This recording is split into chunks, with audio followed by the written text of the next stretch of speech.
भूत पिशाच निकट नहीं आवे, महावीर जब नाम सुनावे। हनुमान चालीसा में अंकित यह लाइनें हमें हनुमान जी के प्रति और भी श्रद्धा और विश्वास से परिपूर्ण करती हैं। हनुमान जी और हनुमान चालीसा का हमारे जीवन में बहुत ही एक महत्वपूर्ण स्थान होता है। हनुमान चालीसा के पठन पाठन या श्रवण से ही कितने सारे हमें फायदे होते हैं, वह सब तो आपको पता ही है। परंतु हनुमान चालीसा के सिर्फ पेज में अंकित होने से भी किसी की जान बचती है, किसी को एक चुड़ैल से मुक्ति मिलती है। तो वह कहानी क्या है, कहानी हम शुरू करते हैं। उससे पहले आप कमेंट में जय श्री राम के जरूर आप नारे लगाइए। तो हनुमान जी महाराज और श्री राम भगवान अपनी कृपा सदा बनाए रखिए। यह एक सच्ची कहानी है। महेंद्र नाम का एक व्यक्ति होता है। महेंद्र एक सिपाही के रूप में कार्य करता रहता है। वह अपने निवास स्थान पर रहकर सिपाही के रूप में कुछ समय तक अपना कार्य करता होता है। परंतु कुछ समय के बाद महेंद्र का तबादला एक दूसरे शहर में हो जाता है। महेंद्र अपनी नई जगह पर आ जाता है और वह रहने के लिए शहर से कुछ दूर 2 कमरों का घर लेकर रहने लगता है। उसे वह 2 कमरों का घर कुछ सस्ते में मिलता है, परंतु वह शहर से थोड़ा दूर होता है। वहाँ पर आने जाने का रास्ता होता है जो निर्जन होता है। बहुत कम इक्के दुक्के लोग ही वहाँ पर आते जाते होते हैं, परंतु किराया कम होता है। तो महेंद्र पैसे बचाने के लिए शहर से थोड़ा दूर वह कमरे ले लेता है और इस प्रकार से वह अपनी ड्यूटी पर जाने लगता है। अभी उसे कुछ दिन हुए होते हैं और शाम का समय होता है। महेंद्र तेज तेज कदमों से अपने घर की ओर चला आता है।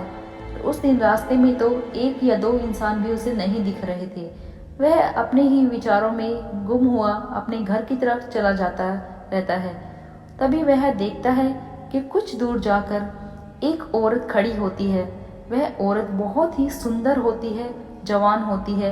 एक पेड़ के नीचे इतनी सुंदर और जवान युवती को देखकर महेंद्र की दृष्टि उसके ऊपर चली जाती है। वह इधर उधर देखता है, परंतु उसे और कोई वहां नजर नहीं आता। वह स्त्री एक रहस्यमयी मनमोहक मुस्कान के साथ महेंद्र की तरफ देखती है। महेंद्र उसके पास जाता है और वह उससे पूछता है कि इस सुनसान जगह पर वह अकेली यहाँ क्या कर रही है। तो वह लड़की बोलती है कि उसका इस दुनिया में कोई नहीं है, वह बिल्कुल अकेली है। उसका एक घर था जहाँ पर से उसे निकाल दिया गया है। अब वह कहाँ जाए। अब रात का समय है। अगर उसे महेंद्र अपने साथ रहने के लिए कुछ समय दे दे तो वह सुबह होते ही वहां से चली जाएगी। महेंद्र देखता है एक तो इतनी सुंदर और जवान युवती और ऊपर से उसके साथ रहने के लिए वह आग्रह भी कर रही है। अब घर से दूर महेंद्र की जो इच्छाएं होती हैं वह जाग जाती हैं। वह सोचता है कि वह उस सुंदर जवान लड़की को लेकर अपने कमरे पर जाएगा। अब वह स्त्री महेंद्र के पीछे पीछे चल पड़ती है उसके घर की ओर। वह स्त्री बहुत ही सुंदर आकर्षक होती है, जवान होती है, परंतु उसके एक सुंदर और जवान शरीर के पीछे एक भयानक सच्चाई छुपी हुई थी। दरअसल वह कोई साधारण स्त्री नहीं थी, वह वास्तव में एक चुड़ैल थी जो महेंद्र को अकेला देखकर उसके पीछे पीछे आ गई थी। घर पहुंचकर वह स्त्री महेंद्र को अपने रूप के जाल में फंसा लेती है। एक तो मर्द वह अकेला इतने दिन से रह रहा था, इस प्रकार इतनी सुंदर आकर्षक जवान युवती को अपने साथ देखकर वह अपनी भावनाओं पर काबू नहीं कर पाता है। महेंद्र उस स्त्री के साथ संग कर लेता है। वह स्त्री उसे अपने रूप और मोह के जाल में फंसा लेती है और सुबह होने पर वह वहां से चली जाती है। साथ ही वह वादा करती है कि अगली रात को वह फिर से आएगी। महेंद्र की खुशियों का तो जैसे ठिकाना ही नहीं था। इतनी सुंदर जवान युवती का संग पाकर वह बहुत ही खुश था। वह रात होने की प्रतीक्षा करता है। रात होते ही वह फिर से आती है और महेंद्र के साथ रहकर संग करती है और पूरी रात उसके साथ बिताकर सुबह होते ही वह वहां से चली जाती है। अब कुछ दिनों तक ऐसे ही चलता रहता है। महेंद्र को यह सब बहुत ही अच्छा लगने लगता है। वह रोज रात होते ही उस युवती की प्रतीक्षा करता है। युवती पूरी रात उसके साथ रहती, उसके साथ संग करती और वहां से चली जाती। अब एक दिन की बात है, रोज की जैसे वह स्त्री आती है और वह महेंद्र के साथ बिस्तर पर सो जाती है। पर उस रात को महेंद्र अपने कमरे की बत्ती बुझाना भूल गया था। वह उस स्त्री से कहता है क्या वह कमरे की बत्ती बंद कर देगी। यह सुनकर वह स्त्री मतलब कि चुड़ैल जो होती है सोते सोते ही अपना हाथ लंबा करती है और वह बत्ती बुझा देती है। यह देखकर महेंद्र के शरीर में तो जैसे जान ही नहीं बचती। वह पसीने से तरबतर हो उठता है।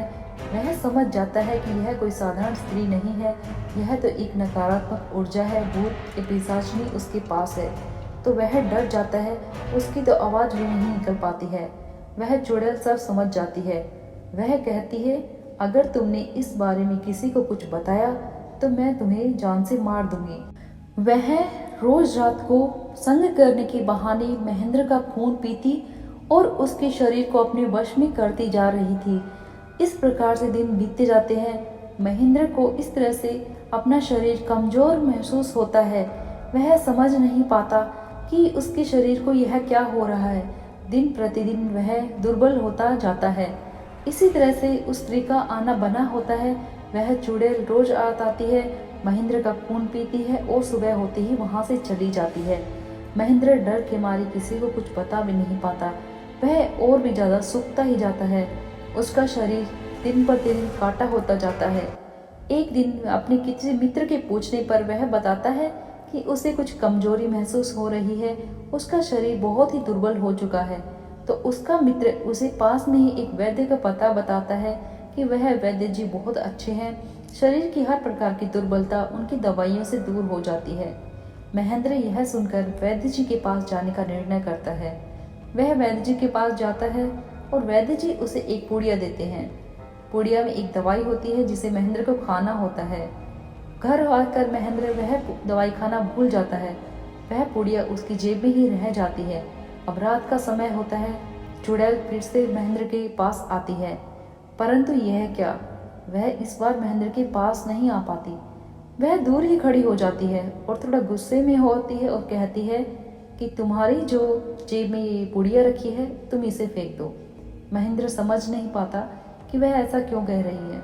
तो वह चुड़ैल से पूछता है कि तुम ऐसा क्यों कह रही हो। वह गुस्से में आ जाती है और कहती है कि तुम इसको फेंक दो। महेंद्र यह देखता है कि चुड़ैल बार बार में उस पुड़िया को फेंकने के लिए जोर दे रही है और वह आज उसके निकट नहीं आ पा रही है। यह खेल काफी देर तक चलता है। महेंद्र वह पुड़िया फेंकने से मना कर देता है। उसको लगता है कि शायद यह कोई पुड़िया चमत्कारी पुड़िया है जिसके कारण ही उसकी जान बच रही है और आज चुड़ैल उसके पास नहीं आ पा रही है। चुड़ैल गुस्से में आग बबूला होती है और वहां से चली जाती है। इतनी रातों के बाद महेंद्र आराम से सोया था। वह चुड़ैल उसके पास नहीं होती है। अब अगले दिन फिर से शाम होते ही, रात होते ही वह चुड़ैल फिर से आती है। महेंद्र सोचता है कि आज भी मैं यह पुड़िया अपने पास ही रखूंगा। तो वह पुड़िया को फेंकता नहीं है और अपने हाथ में ही लेकर बैठ जाता है। चुड़ैल आती है, फिर से वही पुड़िया महेंद्र के हाथ में देती है। तो वह कहती है कि तुम इसे फेंक दो। पर महेंद्र अब समझ जाता है कि इस पुड़िया में जरूर कुछ ना कुछ तो बात है जो कि ये चुड़ैल मेरे पास नहीं आ पा रही है। वह मना कर देता है। चुड़ैल वहां से चली जाती है। कुछ दिन यही क्रम चलता है। चुड़ैल इसी तरह आती है और बिना कुछ किए चली जाती है। इस प्रकार से दिन ब दिन महेंद्र स्वस्थ हो जाता है और उसे चुड़ैल से अब छुटकारा भी मिलता हुआ दिखाई देता है। वह एक दिन बैठा होता है और सोचता है कि आखिर ऐसी इस पुड़िया में क्या बात है जो कि वह चुड़ैल इसके आने के बाद से मेरे पास फटक भी नहीं पा रही है।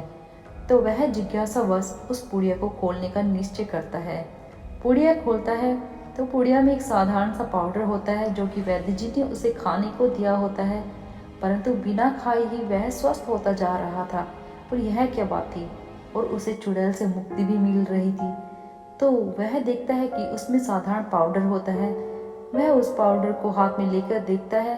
तभी उसकी नज़र उस पुड़िया पर पड़ती है, उस पेज पर पड़ती है। तब वह सारी बात समझ जाता है कि दरअसल बात उस पाउडर में नहीं बल्कि उस कागज में थी। क्या था उस कागज में ऐसा? उस कागज में हनुमान जी का एक चित्र था और उस कागज में था हनुमान चालीसा। वह अंकित हनुमान चालीसा देखकर और हनुमान जी का चित्र देखकर सब कुछ समझ जाता है। उसकी सारी बातें समझ में आ जाती है कि यह हनुमान जी की हनुमान चालीसा का पेज है, जिसने उसे उस चुड़ैल से मुक्ति दिलाई है, जिसके डर से ही वह यहाँ तक नहीं आ पा रही है। तब वह जोर जोर से रोने लगता है।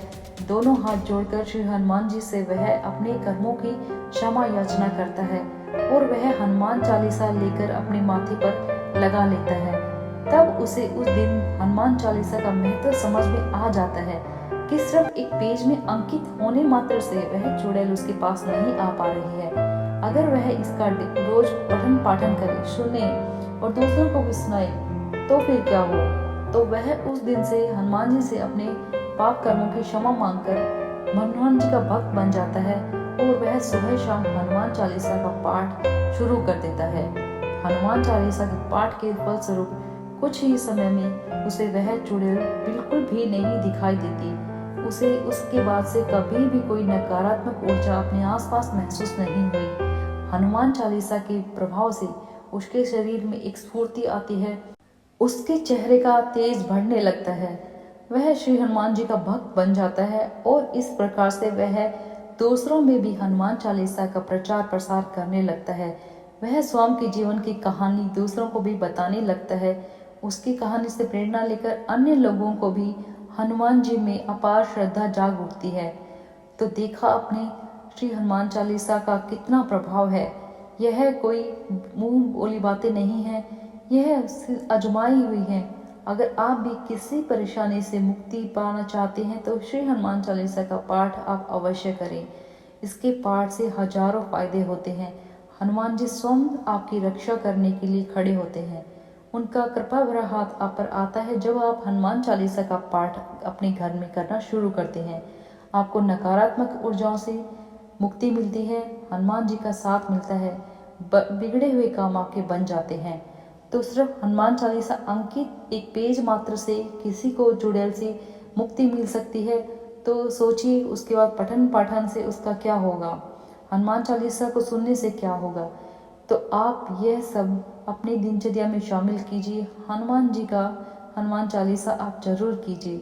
अगर आपको किसी प्रकार का भय होता है, किसी प्रकार से डर लगता है, कोई नकारात्मक ऊर्जा आपके पास होती है, तो इसका पाठ करने से हनुमान चालीसा स्वयं आपकी रक्षा करते हैं। हनुमान जी स्वयं आपकी रक्षा करने चले आते हैं।